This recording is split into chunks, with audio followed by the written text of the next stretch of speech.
नमस्कार, आप देख रहे हैं आर्या न्यूज और मैं हूं आपके साथ प्रियंका तिवारी। बुलेटिन का आगाज करेंगे बड़ी खबरों के साथ। सुप्रीम कोर्ट ने सालों से जेलों में बंद कैदियों की रिहाई को लेकर चिंता व्यक्त की है और अब सुप्रीम कोर्ट ने कहा है कि देश आजादी का 75वां अमृत महोत्सव मना रहा। इस अवसर पर इन कैदियों को रिहा करना ही जश्न मनाने का सही तरीका होगा। सर्वोच्च अदालत ने केंद्र सरकार को कोई ऐसी योजना बनाने की सलाह दी है जिससे कि जेलों में बंद विचाराधीन और छोटे अपराधियों की जल्द रिहाई हो सके। जस्टिस संजय किशन कौल और जस्टिस एमएम सुंदरेश की पीठ ने सालों से जेलों में बंद विचाराधीन और छोटे अपराधियों की रिहाई का समर्थन करते हुए कहा कि अगर कोर्ट 10 साल के भीतर मामलों का फैसला नहीं कर सकती है तो कैदियों को आदर्श रूप से जमानत पर छोड़ दिया जाना चाहिए। पीठ ने देश की न्यायिक प्रणाली को लेकर कहा कि अगर किसी व्यक्ति को 10 साल बाद किसी मामले में रिहा किया जाता है तो उसे अपने जीवन के वो कीमती 10 साल जो उसने जेल में बिताए हैं वापस नहीं मिलते। जस्टिस कौल ने केंद्र सरकार की ओर से पेश additional solicitor general KM Nataraj से कहा कि सरकार स्वतंत्रता के 75 साल को आजादी का अमृत महोत्सव के रूप में मना रही है। इस अवसर पर सरकार को जेलों में बंद विचाराधीन और उन कैदियों को जो अपनी सजा का एक बड़ा हिस्सा जेल में काट चुके हैं उनकी रिहाई का रास्ता निकालना ही सही मायने में उत्सव का उपयोग है।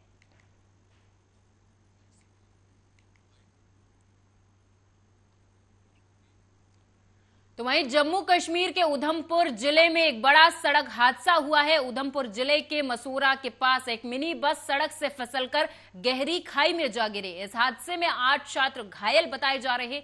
बताया ये भी जा रहा है कि यह हादसा उस वक्त हुआ जब बस बरमीन गांव से उधमपुर की ओर जा रही थी। घटना की सूचना मिलते ही मौके पर पुलिस पहुंची और घायलों को तुरंत जिला अस्पताल में भर्ती कराया गया।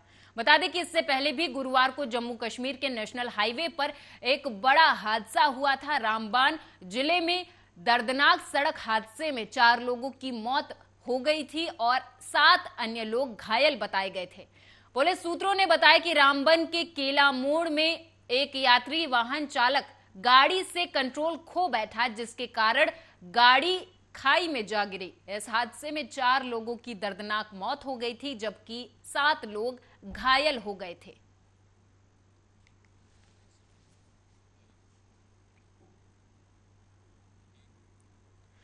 तो वहीं यूपी की योगी सरकार ने एक बार फिर से बड़ा प्रशासनिक फेरबदल किया है। 5 जिलों के डीएम समेत 12 आईएएस अधिकारियों के तबादले कर दिए गए। आपको बता दें कि 20 वरिष्ठ पीसीएस अफसरों को भी नई तैनाती मिली है। आईएएस के तबादलों में सबसे बड़ा नाम परिवहन निगम के प्रबंध निदेशक राजेंद्र प्रताप सिंह का चित्रकूट को आयुक्त बनाया गया। वाराणसी के डीएम कौशल राज शर्मा को प्रयागराज का आयुक्त बनाया गया है। उनकी जगह एस राजलिंगम को वाराणसी का जिलाधिकारी बनाया गया है।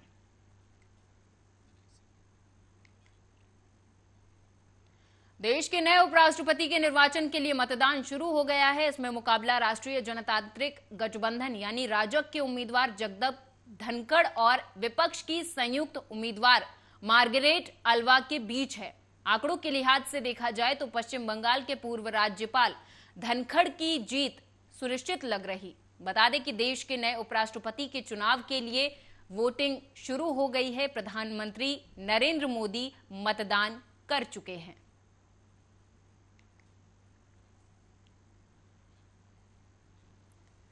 शिवसेना सांसद संजय राउत की पत्नी वर्षा राउत पर भी ईडी का शिकंजा कसता नजर आ रहा। ईडी के अधिकारी आज वर्षा राउत से पूछताछ करेंगे। इससे पहले अधिकारियों ने उन्हें समन भेजा था। आपको बता दें कि मुंबई स्थित ईडी के दफ्तर वर्षा राउत से पूछताछ की जा रही है। ईडी वर्षा राउत से आज सुबह 11 बजे से पूछताछ शुरू कर चुकी है। पात्राचौल जमीन घोटाले मामले में वर्षा राउत का भी नाम आया है। वहीं आपको यह भी बता दें कि मुंबई के गोरेगांव स्थित पात्राचौल के पुनर्विकास में वित्तीय अनियमितताएं सामने आई थी। इसी जुड़े धन शोधन के मामले में संजय राउत भी 8 अगस्त तक ईडी की हिरासत में है। मुंबई के बलाड स्थित ईडी कार्यालय में वर्षा राउत और मामले के अन्य आरोपियों का सामना संजय राउत से कराया जा सकता है। ईडी पहले भी कई बार वर्षा राउत से पूछताछ कर चुकी है।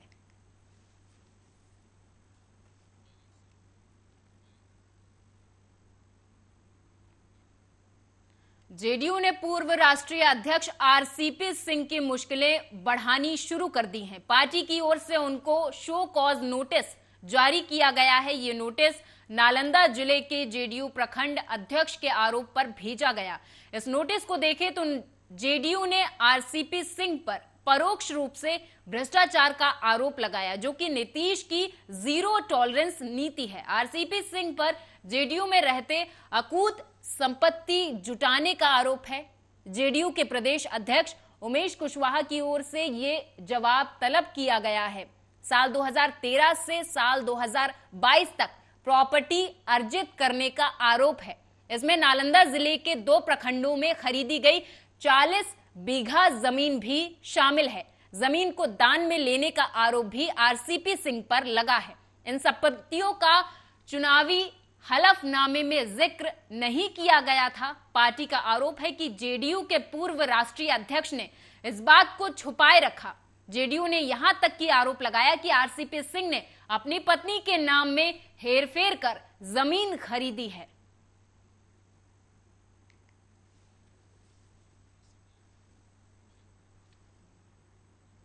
बिहार के छपरा में जहरीली शराब पीने के कारण अब तक 13 लोगों की मौत हो चुकी है। वहीं कई लोग गंभीर रूप से बीमार हो गए, कुछ की आंखों की रोशनी चली गई। प्रदेश में पूर्ण शराबबंदी होने के बावजूद शराब की बिक्री और उससे मौतों के मामले में स्थानीय पुलिस पर गाज गिरी है। मामले में एसएचओ और चौकीदार को निलंबित कर दिया गया है। वहीं 94 लोग हिरासत में लिए गए हैं। जहरीली शराब पीने की वजह से तबीयत बिगड़ने के बाद बुधवार को कई लोगों को अस्पताल में भर्ती कराया गया था। आपको बता दें, ये घटना माकेर थाना क्षेत्र के धनुक टोली गांव की है, जहां पर जहरीली शराब पीने से कई लोगों की आंखों की रोशनी चली गई।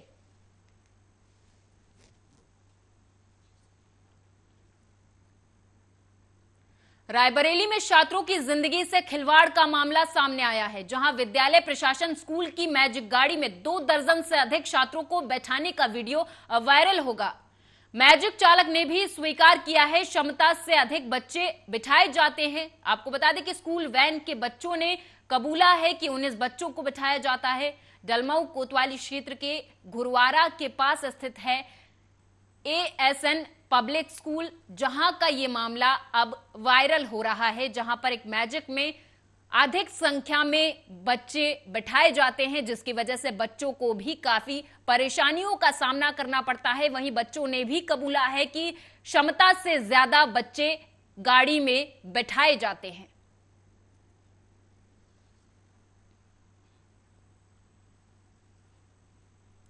केंद्रीय मंत्री स्मृति ईरानी के संसदीय क्षेत्र में हर घर तिरंगा अभियान को सफल बनाने के लिए भाजपाइयों ने सलोन विधानसभा के विकासखंड डीह में मोटरसाइकिल रैली निकाली। डीह के पूर्व ब्लॉक प्रमुख विवेक सिंह के नेतृत्व में निकली रैली ने क्षेत्र के प्रमुख मार्गों का भ्रमण कर 13 से 15 अगस्त तक हर घर तिरंगा फहराने का संदेश जन जन को दिया।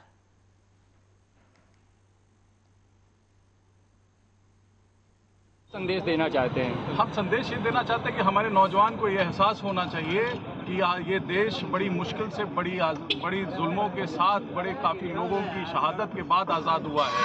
हम लोग 1200 साल से भी ज़्यादा गुलाम रहे और अभी कुल 75 साल हुए हैं आज़ादी के, और 75 साल में हम लोगों को ये याद रखना चाहिए कि कितने लोगों ने अपनी जान गंवाई, कितने लोगों ने कितनी त्याग तपस्या की, तब जाके हम आज आज़ाद हुए। और आज जो देश हमारे यशस्वी प्रधानमंत्री और यशस्वी मुख्यमंत्री आदरणीय योगी आदित्यनाथ जी के साथ तेजी से प्रगति और आगे बढ़ रहा है, अग्रसर है, उसको हम आगे बढ़ाने का काम कर रहे हैं और तिरंगा यात्रा निकाल के पूरे क्षेत्र में देशभक्ति करना। रायबरेली से खबर है, जहां थाना क्षेत्र के अंतर्गत लखनऊ प्रयागराज मार्ग पर आवारा जानवरों को बचाने के चक्कर में तेज रफ्तार ट्रक पुल की रेलिंग से टकराकर पलट गया। ट्रक पलटने से आवागमन पूरी तरह से बाधित रहा। वहीं स्थानीय लोगों की सूचना पर पहुंची पुलिस ने घायल ट्रक चालक को बाहर निकाला और जगतपुर सीएचसी में भर्ती कराया, जहां पर उसका इलाज जारी है।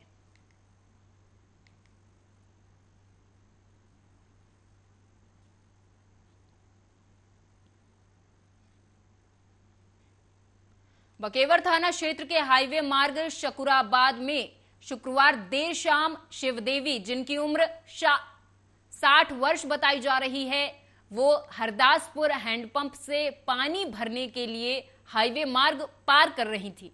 बाइक सवार विनोद, जिनकी उम्र लगभग कम ही बताई जाती है, अपने घर शाहजहांपुर जा रहे थे। बाइक अनियंत्रित होने से महिला से टक्कर हो गई, जिस पर दोनों गंभीर रूप से घायल हो गए। वहीं बता दें आपको कि घायल वृद्ध महिला के परिजनों ने स्टेट हाईवे जाम करने की कोशिश की। मौके पर पहुंचकर बकेवर पुलिस ने सभी को समझा बुझाकर जाम खुलवाया और घायलों को एम्बुलेंस से अस्पताल भेज दिया है।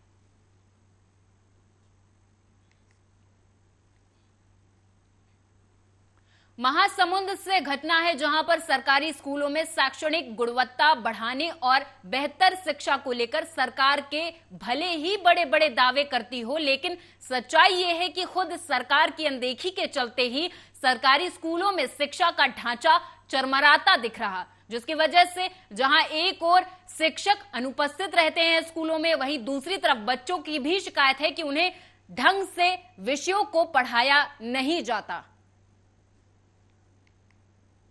मैं तो 2008 से जब से यहाँ पर आई हूँ मैं, तो यहाँ पर राजनीति विज्ञान के लेक्चरर नहीं है, भूगोल के लेक्चरर नहीं है, इकोनॉमिक्स हाँ भूगोल और राजनीति विज्ञान के लेक्चरर नहीं है।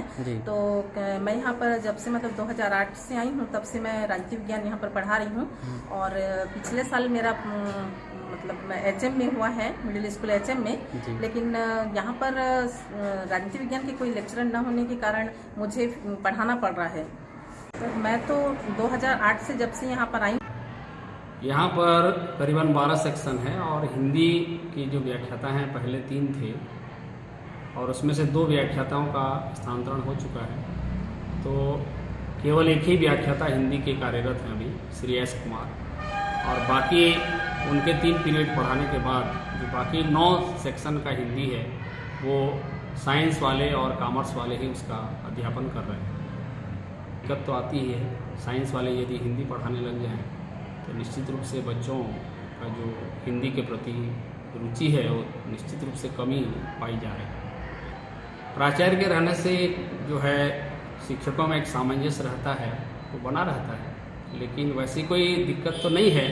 फिर भी प्राचार्य के नहीं होने से प्राचार्य का भार मुझे संभालना पड़ रहा है। उसमें हमारे स्कूल में शिक्षकों की कमी है, लेकिन विवेक दास सर हम लोगों के अभी हिंदी टीचर बने हैं हम, लेकिन वो हिंदी नहीं पढ़ाते थे, कॉमर्स पढ़ाते हैं। जो भी पढ़ाते हैं विवेक दास सर हिंदी में वो ठीक से पढ़ाते हैं और हम लोगों को समझ भी आता है। और घर में जाके कैसे स्टडी करते हैं आप लोग? घर में जो स्कूल में पढ़ाते हैं फिर उसको घर में जाके पढ़ते हैं हम लोग, तो समझ आता है। और इस बीच गाजीपुर से बड़ी खबर सामने आ रही है। आपको बता दें, माफिया मुख्तार अंसारी के खिलाफ पुलिस का एक्शन जारी है। मुख्तार की पत्नी अफसा अंसारी की 2.25 करोड़ की अवैध संपत्ति कुर्क कर ली गई है। सदर कोतवाली क्षेत्र के गोरा बाजार फुल्लनपुर में जमीन कुर्क की गई है। मुख्तार की पत्नी अफसा अंसारी के नाम 3 जमीनें पुलिस ने सीज कर दी हैं। आपको बता दें, गैंगस्टर एक्ट 14(1) के तहत पुलिस प्रशासन ने एक कुर्क की कार्रवाई की है, जहां पर मुख्तार अंसारी की पत्नी अफसा अंसारी पर यह बड़ी कार्रवाई की गई है। उसकी 3 जमीनें कुर्क कर ली गई हैं। 2.25 करोड़ की जमीनें कुर्क कर ली गई हैं। अफसा अंसारी के नाम पर 3 जमीनें थी, जिन्हें पुलिस ने सीज कर लिया है।